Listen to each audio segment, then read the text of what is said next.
The Girl in the Mirror by Rose Carlyle. Narrated by Holly Robinson. Prologue. For the first 12 days of our life, we were one person. Our father's brains and our mother's beauty swirled into one blessed embryo, the sole heir to the Carmichael fortune. On the 13th day, we split. It was almost too late. One more day and the split would have been incomplete. Summer and I would have been conjoined twins, perhaps sharing major organs, facing a choice between a lifetime shackled together and a surgical separation that might have left us maimed. As it was, our rupture was imperfect. We might look identical, more than most twins, but we're mirror twins, mirror images of each other. The minute asymmetries in my sister's face, her fuller right cheek, her higher right cheekbone, are reproduced in my face on the left side.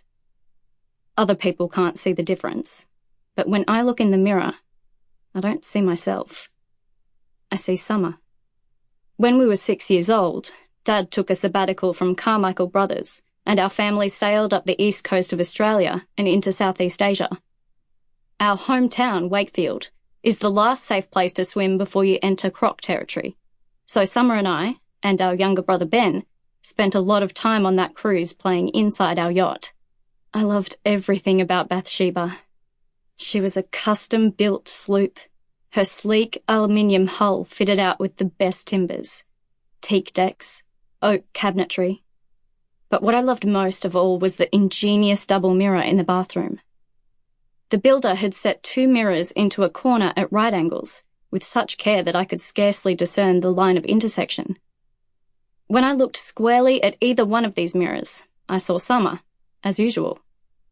But when I stared between them, past that line, into the corner, I saw a non-reversed image. I saw my true self. When I grow up, I'm going to have one of these mirrors in my house, I told Summer, watching the solemn blonde girl in the mirror mouth the words in time with my voice. Summer put her little hand on my chest. But, Iris, I thought you liked pretending to be the other way round, she said. Mirrors don't change what's on the inside. I pushed her hand away. Besides, my heart is on the right side. We were the most extreme case of mirroring the doctors had ever seen. It wasn't the facial differences, barely detectable without calipers. They had scanned my abdomen when I was a baby, and my liver, pancreas, spleen, all my organs were on the wrong side of my body. This was how the doctors knew that we had split so late. When I lay still and watched my bare chest, it was the right-hand side that rose and fell in a rhythmic flutter, proof that my heart was misplaced. Inside Summer, though, everything was as it should be. Summer was perfect. Part 1. Iris. Chapter 1. The Mirror. I wake in my twin sister's bed. My face is squashed between plump pillows covered in white cotton. It makes me feel like a kid again, swapping places with Summer, and yet everything has changed. We're adults now, and this is Adam's bed too. I roll over and survey the marital bedroom. Everything is oversized and lush. The colours are creamy and airy, but the carpet is the colour of a ripe peach.